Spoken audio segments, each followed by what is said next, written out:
What is up, everybody? How is everyone doing today? Welcome. We are back. Finally, we are Yeah. back about to kick off episode 220. Thank you guys for putting up with we'll call it our summer break.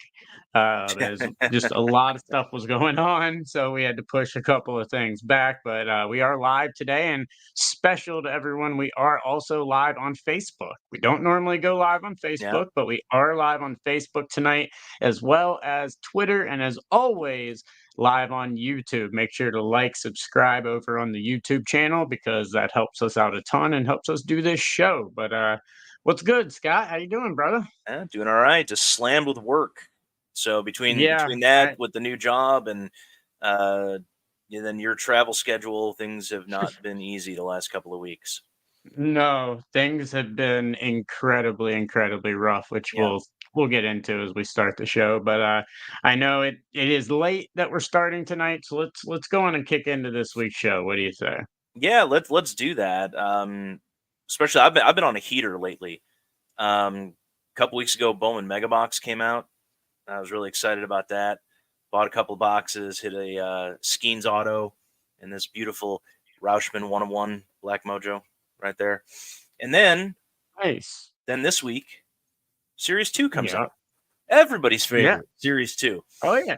I went out Everyone's and bought favorite. I went out and got one hanger box, I will tell you that now. That's it. Just all I bought was one hanger box. I hit this beautiful Nick Lofton golden mirror Oh, very, super very short print out nice. of it. So I'm done. Yeah, I I'm not would be gonna too. not going after any more of those lottery tickets. No, No, in reality, look, I'll probably open more. It's a great of product. course you will.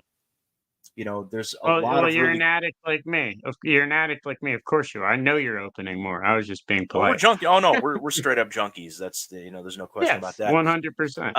But I If will there's tell you, things there's to be junkies on.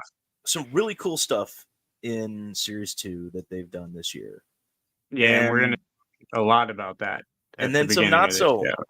not so cool stuff that they've done in Series 2. Yep.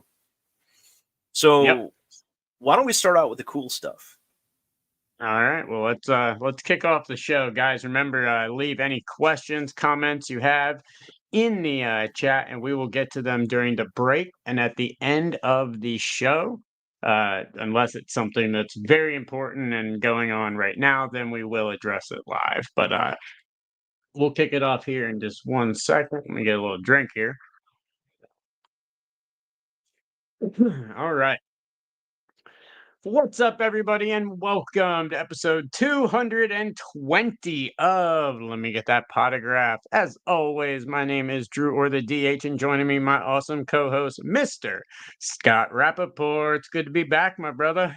It is good to be back, and we are so back that there is a fly buzzing around on my screen, and I want to Very smack it. nice. I want to smack it so bad, but I can't. It's the last thing I want to do I is know. crack my computer screen just to get this tiny little fly. So yeah, we are back. Had a little bit of a break due to work schedule, travel schedule, and all the fun stuff between the two of us. But it is good to be back, and we Yes, had a lot of cool stuff to talk about this week. that we do. We discussed a brief overview during the live portion over on YouTube. So if you're listening on Spotify, iHeartMedia, or iTunes, go ahead and check out the YouTube channel, and you can see what we were talking about prior to getting this show started this week. But Absolutely. so let's just roll right into it. Let's do it. So Let's do top it. Big series, release this week. big release, Yeah. top series 2 baseball, and Uh-huh. they've done the usual things. Yep. Obviously everybody's chasing the rookies, the short prints, and all the fun stuff. So they've done Oh, some really mirror variations, all yep, that. Yeah. exactly, and they've done some really cool stuff, and they've done some not so cool stuff. That they have. So we'll start off today with the really cool stuff. And Okay, let's I'm go. gonna tell Let's you, go. when I first saw this, I laughed my ass off. Okay. They Curious about what this is. Curious about what this is. All right, so everybody knows the big chase rookie in Series 2 this year is Jackson Holliday, Mhm. who did not start the season off so well when he got called up, No. but No, he didn't. I think he'll be okay in the long run. But I think he will too. and this was a surprise to me. So they decided to take for his golden mirror image variation. They Hmm. decided to sort of recreate the infamous 1989 Fleer Billy Ripken fuckface card. Yes. Um, Freaking love it. they Love it. obviously did not write the word "fuck" on it. No, no, No, it is no, not a fuck face. it is not a fuck face. It is, however, a fun face, Fun face. which is what they put Yes. out. But what I really laughed at was the fact that his face on the card actually looked like Alfred E. Newman.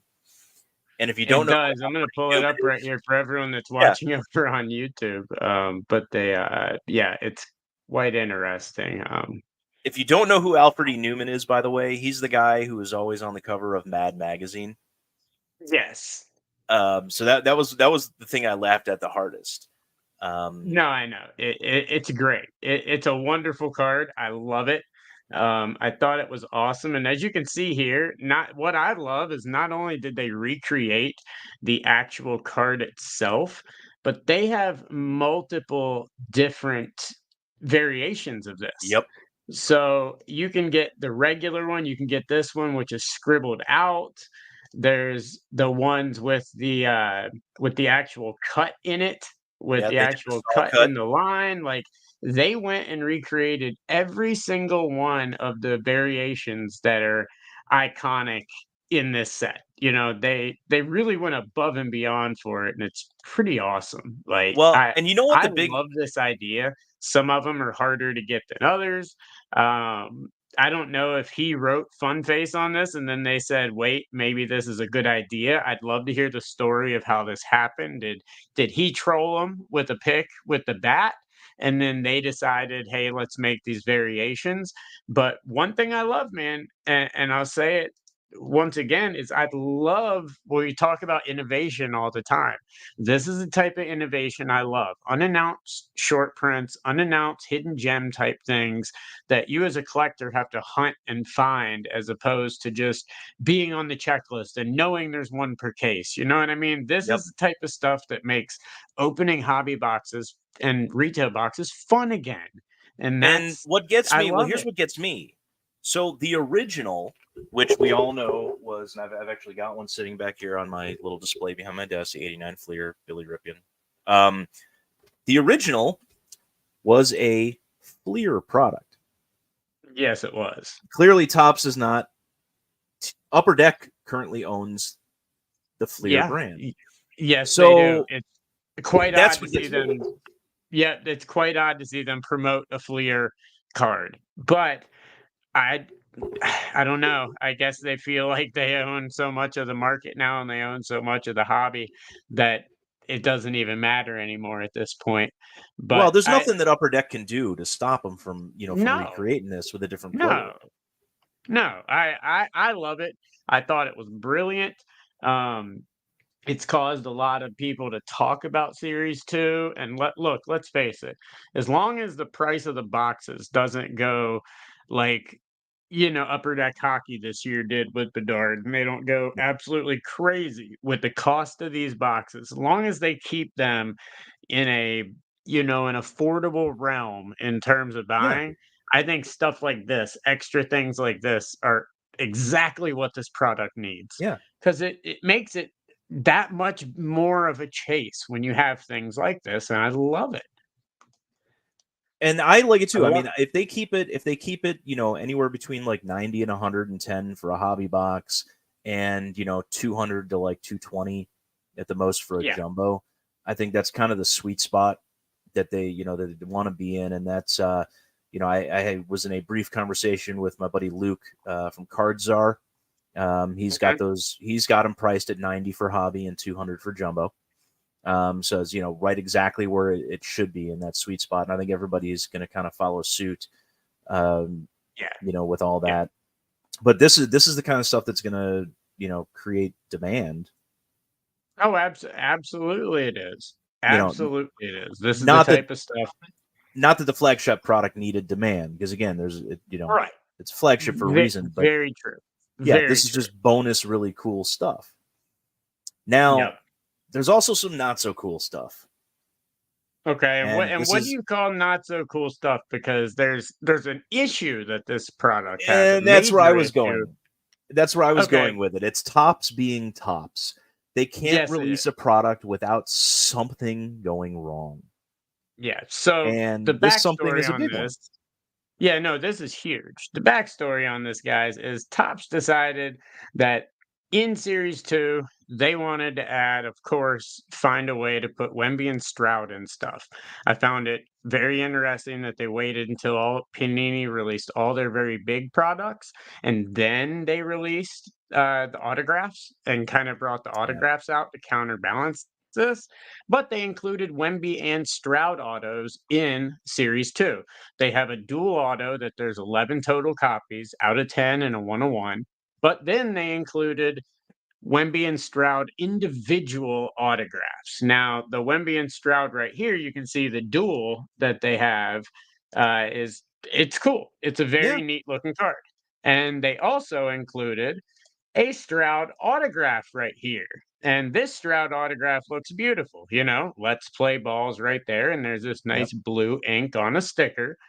However, as collectors have been opening up quite a bit of packs, when they get to their Stroud autograph, instead of seeing that, they're seeing this an autographless card. It looks like countless. I have seen probably 4 or 5 different ones now, at least, of CJ Stroud that has no sticker on it, but is the autographed version of the card, even on the back saying that the autograph was witnessed by a Topps representative, yada, yada, yada. But they forgot to put the autograph sticker on one of the biggest new chase cards that they put in the freaking product. Now, wait a second.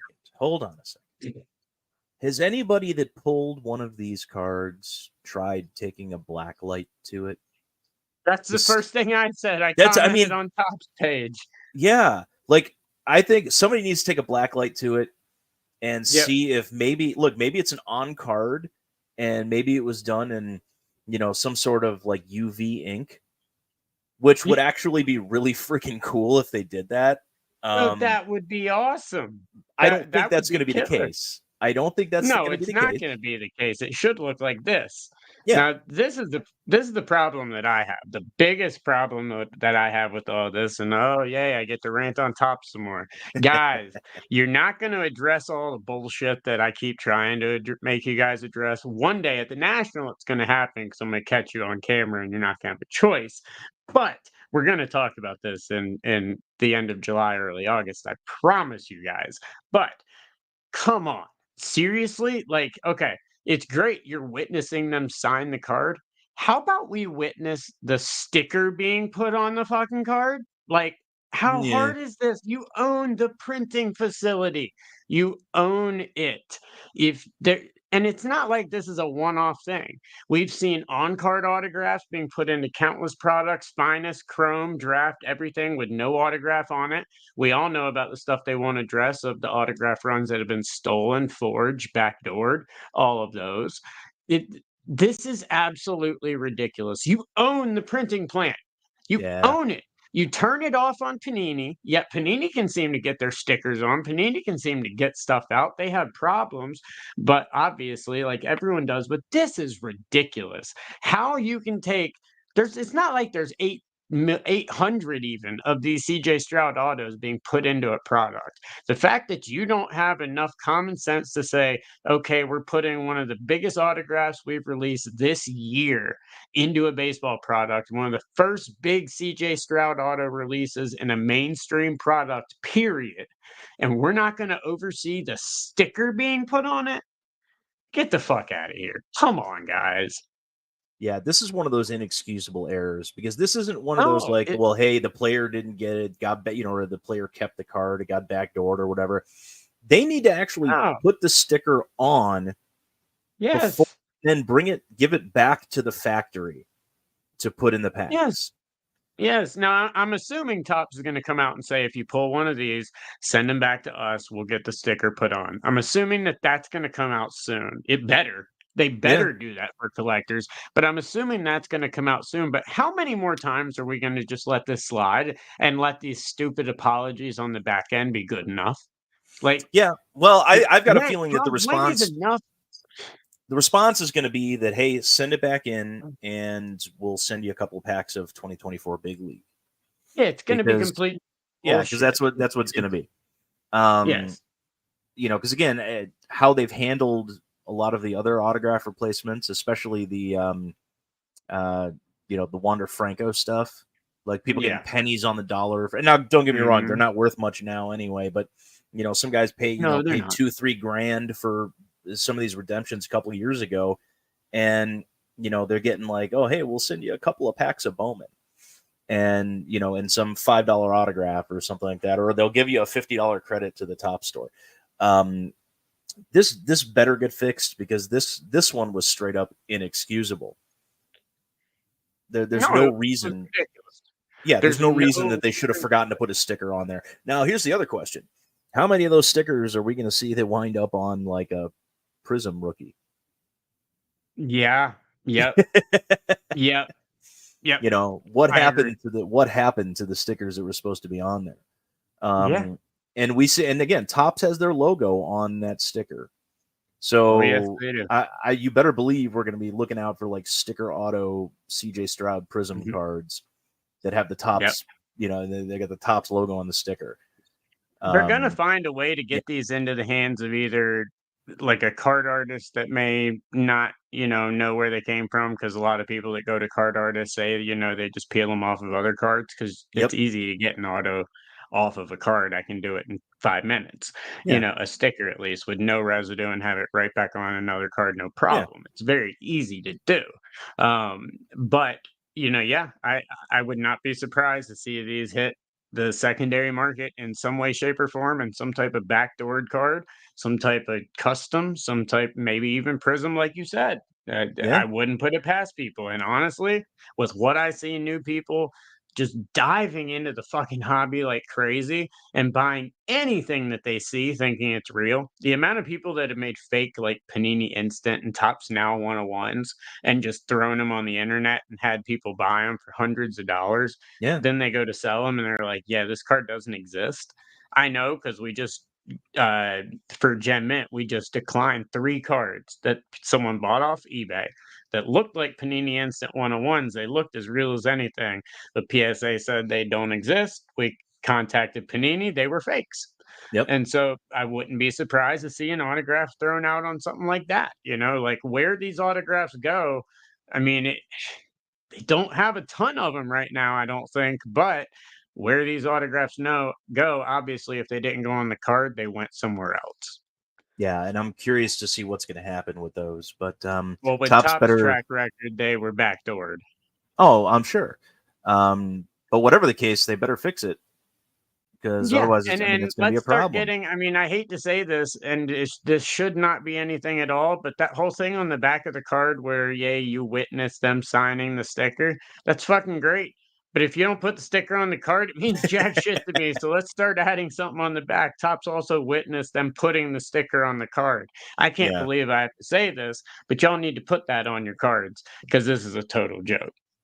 There's a reason that when you go to McDonald's and you buy a coffee that it says the contents of this cup is hot. Right? It's because people are stupid. Yeah. And that's why you need to throw that same disclaimer on the back of the card with the sticker that, the placement of the sticker was witnessed by a Topps representative. So ridiculous that we need that, but we do. We do. No, I would agree. It's absolutely ridiculous. But otherwise, but other than that, Series 2 seems to be a great product. I mean, obviously, it's going to be everywhere. Look, the Stroud Wemby right here, the 101 and everything, absolutely sick. Now, did that go? Now, hold on, that's Stroud Wemby. Did that get pulled already, or is it a pre-production picture? Let's see here. No, this is just someone that made this is the one that they showed. And then this person put something over it, just making their own version. Instead of the play ball part, there's something I think there's something else written right there. Okay. But that's the general card as it is. You know what I mean? In terms of what's which going is on. fine. I just want to make sure, like, Yeah. because again, the product just came out yesterday. I just want to make sure, like, the biggest Yes. hit in the entire product No. didn't, That one, didn't get pulled as far already. as I know, and I've looked everywhere, there have not been any of the duals pulled. There's only 11 total, and the amount of cases of Series 2, there is a good chance we don't see one of these for a while, with Yeah. 11 of them and the amount of Series 2 that's made. Well, we know with Series 1, because of some of the odds that they posted, they printed just under 1 million of every base card. I would Right. assume that Series 2 is going to be printed in the same quantity. Same So quantity, yeah. yeah, so but again, people are still going to buy it. It's even once the big cards get pulled, it's still going to be a hot product. The rookies are still going to be in high demand. The golden mirror image variations are going to be in high demand. It's your typical. And again, I was not a fan of this design for the cards when Series 1 came out, but it did grow on me. And you know what Yeah. I like? You know what I like? My favorite part about the entire product What's is that? that unlike in past years, Uh-huh. all of the cards in the pack seem to be facing in the same direction, so you don't have to like Yep. flip things Yep. around and some are Yep. upside down and some no, Dead they on. figured it out. I've been harping on this for years. So Yes. Topps finally listened and said, Yep. well, they didn't I say saw that. anything, they just I did. liked it. And it's fine. So great. Props to Topps for Yeah. doing that. No, And all the I rookies, honestly, well, but here's the other thing. All the rookies seem to be the vertical cards instead of the horizontal.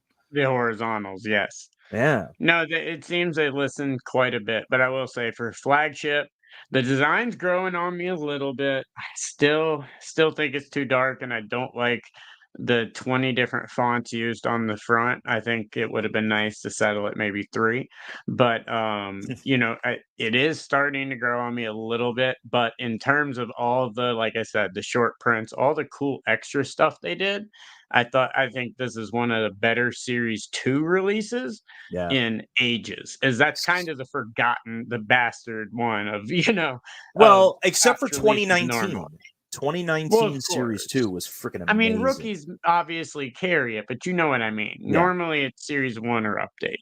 That's that's normally the big stuff, but Series 2, I think this is a great release for it. But Yeah. let's move on now from top Series 2 and go on into Top's new owner, Fanatics, Yeah. making some big waves as they continue to try and take over literally the entire hobby world. As Fanatics announced this week, the finalizing of their purchase of PWCC, which is going to be rebranded, I believe, Fanatic Auctions. We'll pull up it in just a second. But they've also partnered with ultra high end Sotheby's to sell sports cards valued at $100,000 and Yep. more, and then use anything under that for the formerly PWCC, now Fanatics platform. So Fanatics is jumping into the ultra high end all the way down Yep. to really eBay type of sales all at once, diving into the auction space. Scott, what do you think? Well, And what do you guys think watching live? I'm curious as to why they decided to partner with Sotheby's for the super high value stuff when PWCC, had Mhm. done a lot of that on their own prior to that. Why would Fanatics offload, the buyer's premium to another Yes. company as opposed to keeping it for themselves? Now, Sotheby's is a great auction house. They have a phenomenal reputation, a phenomenal name in auctions Well, in general. it says here that they're gonna take possession of those cards well before the auction, and they plan to invest heavily in the marketing and exhibition of these cards, and thus will require them to be, uh in hand. We feel there's a vacuum in the market when it comes to cards in high level museum quality exhibitions and events. And so I think that's where Fanatics is trying to take it, is they're trying to take it and move it into the fine art area. I mean, let's Yeah, be honest. If this stuff is sold at Sotheby's auctions, like the first one is the Jackie Robinson rookie card PSA 8, estimated at almost 300 grand to 350 grand. If those cards start to be in auctions with high end paintings that are selling for millions and things like that, those cards being looked at more as fine art, and possibly people in the fine art world getting into the hobby. So I Well, kind and of see why they would do it. I will buy into that theory when I start seeing Middle Eastern sheiks with oil money buying up, Right. these high end cards just like they do with art. No, I That's completely yeah, understand. that's when I'll believe that that line of thinking. I But agree. it's one of those things where the high end market has always been fine. That's the one area Yes. of the hobby that's immune from the ups and the downs and drastic measures like like the mid range and the lower end stuff happens to be. And like I said, I think Sotheby's is a great way. I am so thankful they did that instead of partnering with Golden. Yes. Because let's Yes. be honest, I laughed because there was recently a Honus Wagner card that showed up that graded out as an SGC 5, which is the highest grade on any of the Honus Wagners. Hmm. Ken Golden was quoted as, and I got to pull this up because I laughed so hard when I saw this earlier. So according to Ken Golden has placed a $25 million estimate on the card. Now, what that really tells me is, knowing Ken and his valuations, it's probably going to be like 12 to 15. 15 million. Yeah, 15. Because he usually overestimates by a minimum of a third. Yeah, And at least. At yeah, least. but that is a Real quick, card. guys, we have a special guest here. Say what's up, bud. What's up, brother? What's up, Jude? How you doing, man?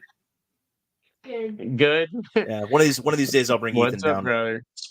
Special teams, special players, special plays. Yeah, there we go. So I have I mean, this would be an excellent card to go to Sotheby's as part of this No, yeah, partnership with 100%. Fanatics.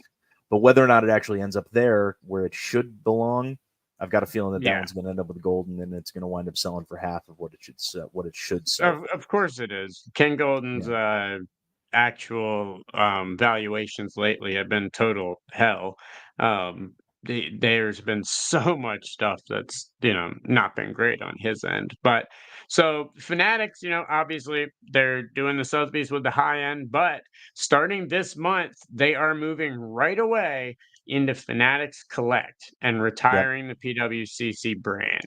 So Which is a little the disappointing. Fanatic, yeah, I mean, PWCC, I'll say this, there's a lot of stuff, they've had a lot of problems in the past. Yeah. They've been accused of a lot of things in the past, but they they got the people that were involved in that for the most part out.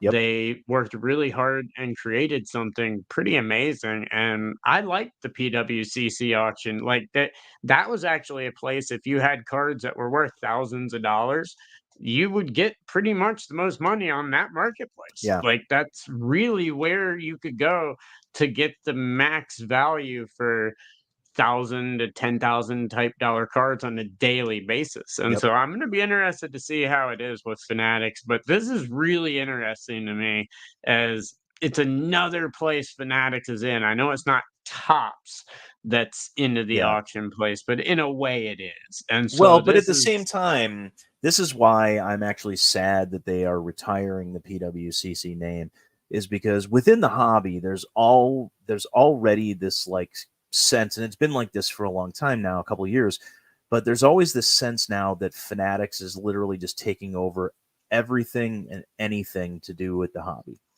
And by changing the name of PWCC to Fanatics Collect, it's another one of those, it's like Fanatics Live. They're, taking over the breaking, community. They're getting the licenses for the NBA and the NFL coming up pretty soon, in addition to having purchased Tops in order to acquire the MLB. Well, and to acquire the MLB license early. And a 20-year license with the NFLPA. Yeah, which is absolutely insane. And they don't have the NFL yet, obviously, but 20 years with the Players Association. Yeah, that is absolutely crazy. So they're already, the hobby doesn't like one person controlling everything. No. And now, they've got the breaking, They're going to have the auctions, and I'm curious to see with the platform that they have with with the new Fanatics Collect instead of PWCC, because they've got a fairly robust auction platform. Are they going to make a play to go after eBay and try to take all the the card business away from I eBay? could see it. I could easily see it. Yeah, and once they control everything, they'll control the production of the cards. They'll control the distribution of the cards. They're going to control the breaking. They're going to control the Secondary the market. secondary market. I mean, And fuck. I mean, it's literally going to be you cannot be in this hobby without involving Fanatics in every way, shape, or form. Even if you collect other brands, that and it's aren't not, top. and it wouldn't be a surprise if they start buying up all the card shows too. Where the dealers are buying their tables at the show from Fanatics. Look, I'll tell you right now, as someone that goes to a million of these shows and has started to not only do the collecticons but sport shows across the country. I was just at the Midwest Monster and the Detroit Spectacular both this weekend. And you didn't get shot coming from Detroit. That's a surprise, man. No, I didn't, but I went to a bunch of really nice dispensaries, so it was awesome. It's cheaper in Michigan than it is in Illinois, I'll tell you that. Bro, it's so cheap there. Oh my God. I was in heaven. But anyway, but yeah, so like going to those shows, I'll tell you right now, the big ones, the ones that are getting those 400, 500, 600 plus table shows, those really big area type of events. Mark my words, they will be under the Fanatics name very soon. I already know for a fact Dallas card shows and Burbank have both gotten offers from Fanatics and have sat down and began negotiations for Fanatics to own parts of both of those. I also know that they're interested in Chantilly. I know they're interested in quite a few other shows as well. Fanatics I've heard rumors of Chicago as well. Yes, Fanatics will 1000% have a piece, if not branding these shows under like the Fanatics Card Tour, whatever the fuck they end up calling it. The Fanatics, whatever, take over the fucking cardshows2.com. Whatever it is, that expect it. It's going to happen. Yeah, they're going to, and now we even left out, but it will happen. We even left out the athletes. Yeah, they're controlling the autograph market for the athletes too. Yes, they control every single aspect. The jerseys that are going in the game use shit. Like everything. They control everything. And now they're in the auction market. We talked about it, about how Michael Rubin would try and come in and take everything. I thought that was a 4 or 5 year plan. The only thing they don't have right now, which I already know they've made an offer to a certain company about grading. And so that grading could be in their future as well. I expect it to be. But I mean, this was a year and a half, and they've pretty much sunk their paws into everything with some of the biggest names outside of just the hobby. Sotheby's is a massive name to get high-end cards looked at and cards looked at as a valuable art commodity. It's massive. Yeah. I mean, it's a huge coup, that news this week, and it's very important to the market. And hopefully, they're able to hire back some of those PWCC employees when PWCC cut 25% of their staff a couple months ago. Well, they're going to need. I mean, they're going to need them because they know the platform. That's what I'm saying. They know. Yeah, they need to be able to keep that running. So. Hopefully they can get some of those people back because they let go of a lot of good people I know, and people that knew and built that platform and built PWCC to what they are today.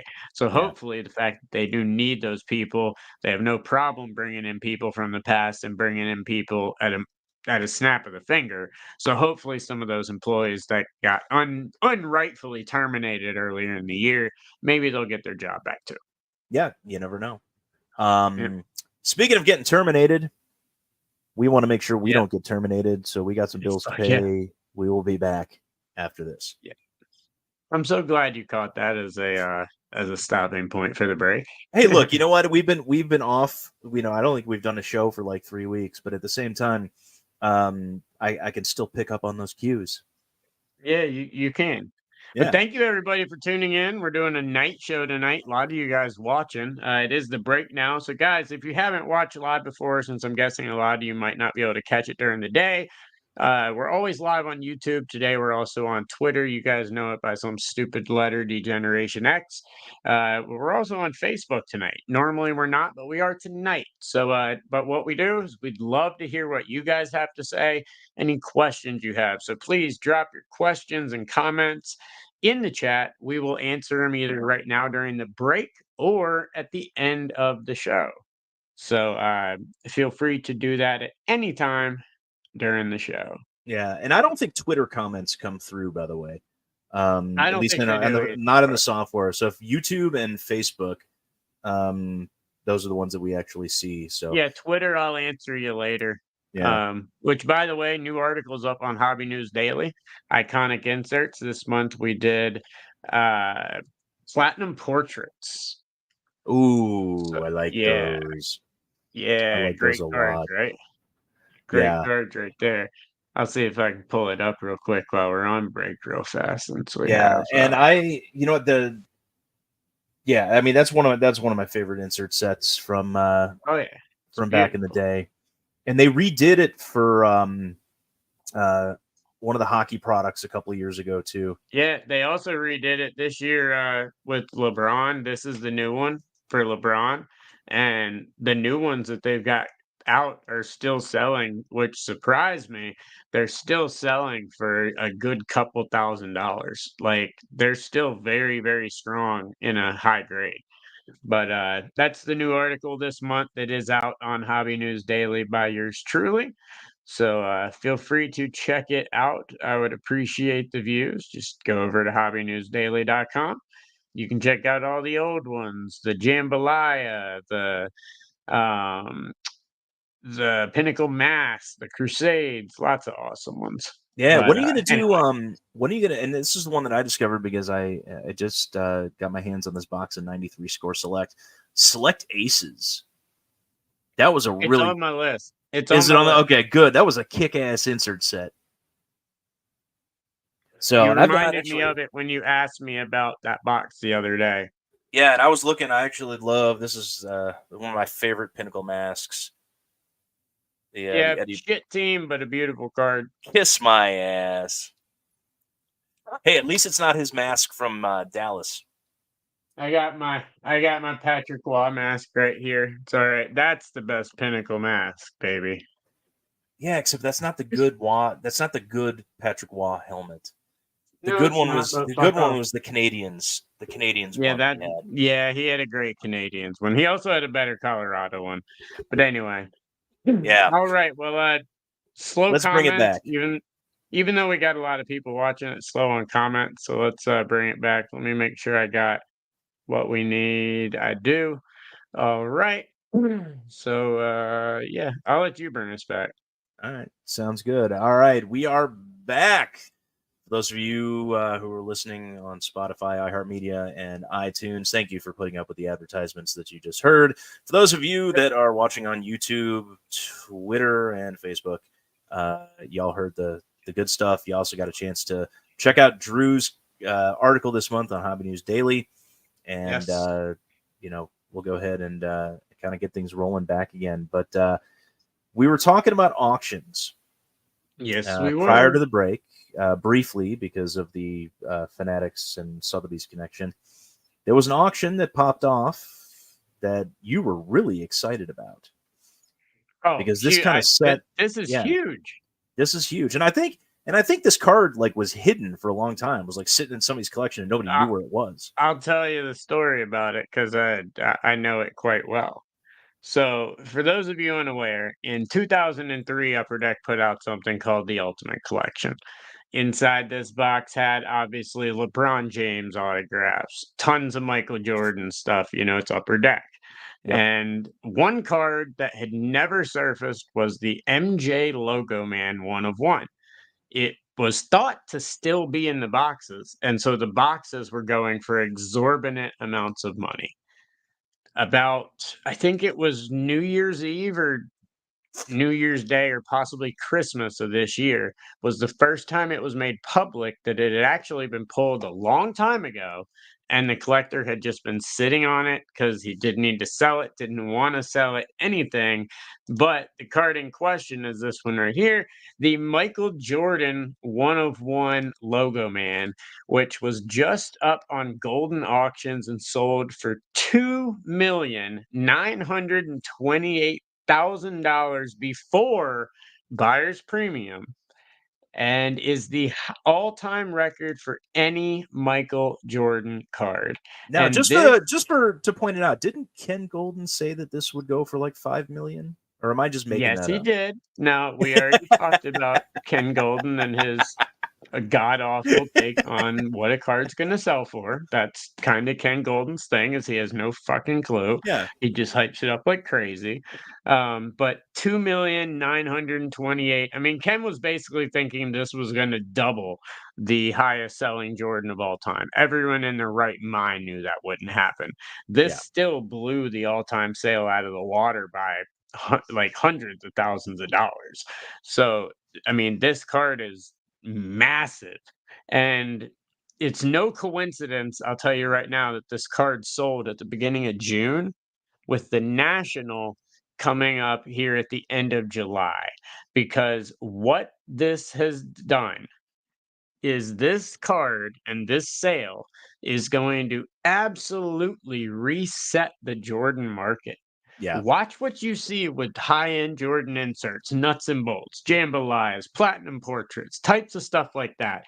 Big inserts, other autographs, generic autographs out of 23, out of 25, whatever. His rookie card. Watch what it does to his market as a whole leading into the National, when I guarantee you multiple massive Jordan cards will be up either for sale, for auction, on display. This was a calculated move to sell this card right now, and it's going to have a huge effect on his market. And I will guarantee you, I know we don't talk a lot about market moving and stuff like Yeah. that on this show, but Michael Jordan's market skyrocketing with this sale.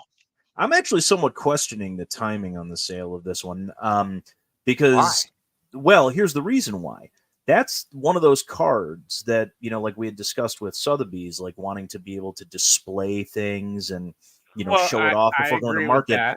I'm actually surprised that they didn't put it up for auction during the National. That way they could display it at their booth. They may not have known that this whole Sotheby's stuff was going to happen. And well, I no, agree I'm not even talking about the Sotheby's. It's not even I really... agree the National would give it a lot more attention, but I think that for one, I think the owner of this card probably has a much bigger end game in mind, and probably has a lot more Jordans to sell.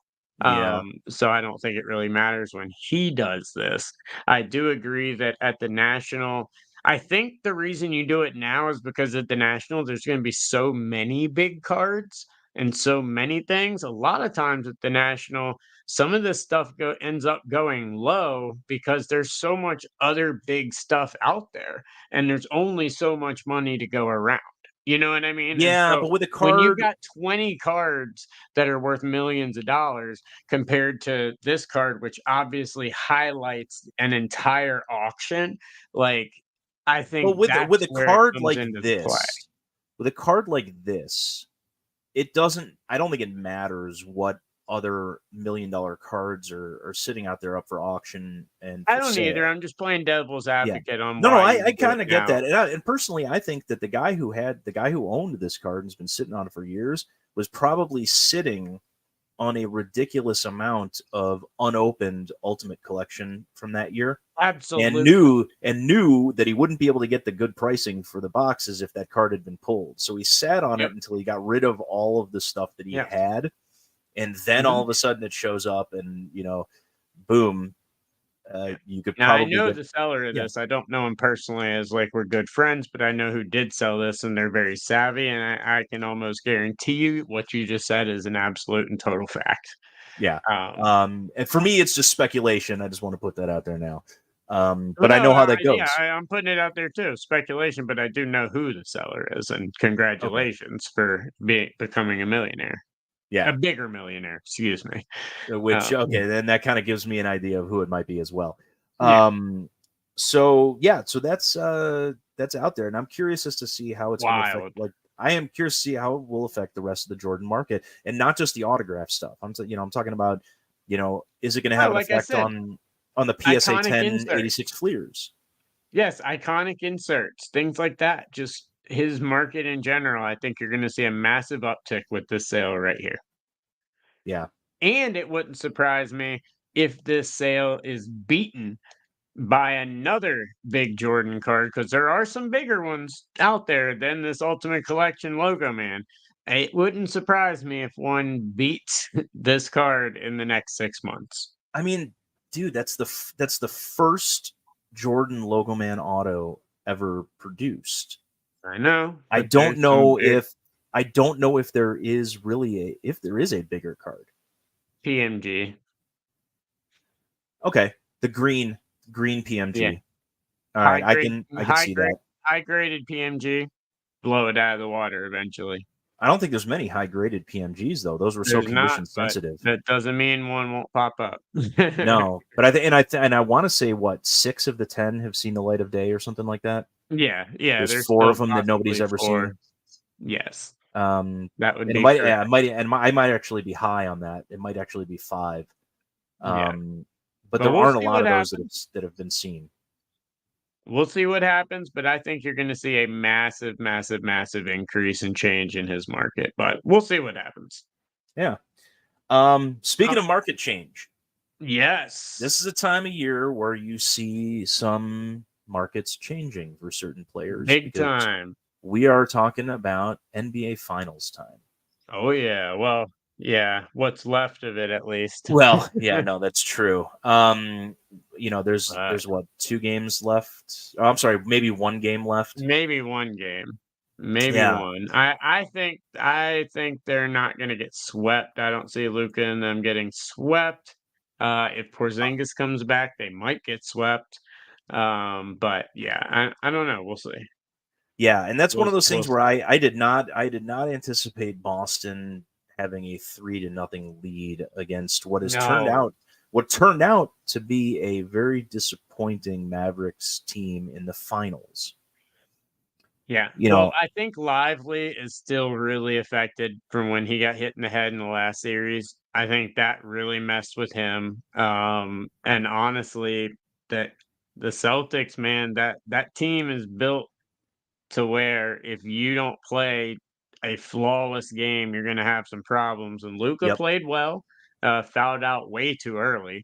But Luka has played well. Kyrie's played well, but the supporting cast really hasn't. And that's the difference is the Celtics are about 7 or 8 deep that are playing. Well, dude, I mean, game three, Kyrie put up 35. So that's not, I mean, I would say he's been playing fairly well, but the problem is the rest of the guys. But I'm still fairly high on, and I think you'll see a decent bump in his market, but PJ Washington. Yeah. I'm high on him. Lively obviously is kind of a big one. The guy that I'm really excited about though from the Celtics, Cornette. Yeah. Great player. Sorry, man. I had to. Yeah, I know. And yeah, I'll tell you right didn't now, even play. Man, no. But I will tell you right now, man, the guy that I love and who gets absolutely no love whatsoever, but I think is finally starting to get what he deserves is Drew Holiday. Yeah, I was gonna bring him up because he's one of those guys that really should have gotten. If you look at his cards right now, like he's had some nice stuff pop up, some good sales today. He had this RPA at a 250 PSA 10 sell for over $300 at least. A championship moments at a 99 PSA 9 selling for 300. So he's getting some love, but when you look at his general rookies and you just go down to, if you were to sort by just ended recently, you can get rookies one out of 2009 for $41. You can get this one 2 rookie retros out of 1948, 1,948 Yeah. for under $10. I mean, his rookies are so cheap. Light blue die cut prism rookie, PSA 9 out of 199, $35. Well, that wasn't a rookie. Oh, yeah, it's true. 2009 Tampa, still prism, that's cheap. Drew Yeah. Holiday rookie, on-card autograph, PSA DNA, PSA 10, $120. Like, his stuff is so ridiculously cheap for a guy that I think is going to win, honestly, the MVP of this series, and I don't know. I I doubt it. think it's I time. doubt. I don't see him winning. I I don't see know him they're winning. gonna the MVP. give it to Tatum or someone else, but or Holiday, or Tatum or Brown, one of the two. yeah, one of the two of them's gonna get it, but Holiday deserves it because he plays defense like no other player on that team, and now he's putting it together on the offensive side as well. I mean, he's had more of an impact on this series than any other player whatsoever. I don't care what anyone says. He has locked down players at crucial times. He's played the best defense, and now he's putting up 20 and 25 and stuff like that, and his assists and rebounds. And he's not doing it flashy. He's mixing up all this garbage because the Celtics are horrible at spacing down the court without Porzingis. They just suck, and he is literally going in all that shitty spacing, picking up junk, finishing it, and becoming one of the most valuable players on that team. So if I'm looking at people in the finals whose markets I think are going to rise significantly, it's him, it's Jaylen Brown, Yeah. rightfully so. I think Tatum, you'll see a little rise, but not as much because I think a lot of his stuff's baked in. And people are going to, he didn't really lead them to anything, in my opinion. Jaylen Brown kind of did. Yeah. So I see Tatum just puts up a crap load of points. yeah, and And so I that's see Jaylen Brown having a bigger jump than he does, but I see Drew Holiday as well. And then on the other side, I do think Kyrie finally gets a little more respect. I think Luka kind of hangs around where he is just super high. But I think people like Derek Lively, PJ Yeah. Washington, I think you're going to see their stuff to be much, much more coveted as they show that they are all NBA type of players. These are top notch guys that get no love in the fucking hobby. No. And I would say the same thing about Daniel Gafford too. 100%. Dude gets 100%. zero love in the hobby. That they would and he's not been be in playing the finals if they didn't make that trade. Yeah. They wouldn't be. No, So, he's been playing really well. I mean, look, he's not a guy who's going to put up a ton of points, but he plays defense. And yes, people really don't like the centers that much, but from a hobby standpoint, but I still think he's one of those guys that really should have a pickup, and that pickup is probably going to be his base rookie selling for like from $1, it's going to go to $2. But hey, it's 100%. It's 100% increase. that it is. It is. I know. And speaking of that, it is. Yes. That it is for this week's show. All right. Well, I do agree. So, guys, that is going to do it for episode 220 of Let Me Get That Potograph. For those of you watching live, stick around. We do have some bonus content after the show. But before we go, do want to thank our awesome sponsors, Show Your Slabs, Stand Up Displays, Denver Card Shows, Slab Strong, Zion Cases, Game Time Sports Arts, and Card Ladder. Of course, over at Zion Cases, if you want 10% off everything, including the awesome Mag Pros holding this beautiful Polo here, simply use the code THEDH at checkout for 10% off of anything over at Zion. They got some new cases out that are awesome as well. As we showed during the break live, new article up on Hobby News Daily. I'll also be on Hobby Hotline Saturday, so make sure to come watch the show Saturday at 11 a.m. on the Hobby Hotline and Bench Clear Media YouTube. But we're glad to be back. Sorry for our summer break, as we call it, even though it was not a break for us whatsoever and we were crazy busy. But we'll pretend it was our summer vacation. But we will be back next week with an all-new episode. But Scott, it was great to be back, my man. It was great to be back as well. And we will all right. We will do this again next week, hopefully. Assuming my final soccer tournament of the year does not completely and utterly destroy me. There you go. Well, hopefully Scott survives, and hopefully I survive Kansas City. But until next week, guys, you know the deal. Keep ripping those packs, pulling those hits. We'll talk to you then. Peace. All right, and thank you everyone who's tuned in. Wow, got a lot of people watching tonight. I absolutely love it. Thank you Yep. guys so much for tuning in. But yeah, so any questions, comments, Nick Gable, Golden ruined the hobby 35 years ago. I know a lot of people who would agree with you. I would say that is the most accurate statement that we have had all night.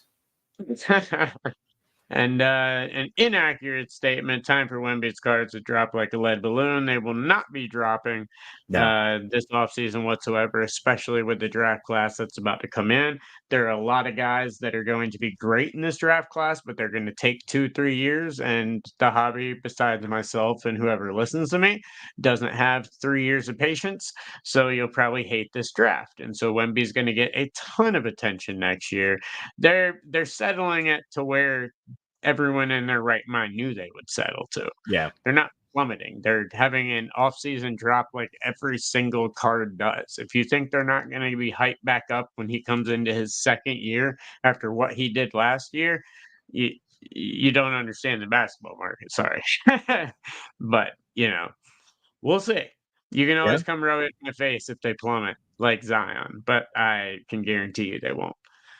But yeah. So let's see. Anything else we got today, Scotty boy? No, that's Oh, all. That is Honus. all I There was a got. Honus Wagner you wanted to mention. I mentioned it already when we talked about the auction stuff. Yeah. And it really, I only wanted to mention it because of Ken's valuation on it in relation to that. I was just using it as an excuse to rip on Ken Golden to rag for a little on while. him. Yeah, I don't blame you. Yeah, I don't blame you one bit. Yeah, any opportunity we can get to do that is always a good time. Yeah, no. I 1000% agree with you, my man. Oh, just want a big shout out to my boy Connor Norby, who's finally getting called up. ECU boy, now in the pros.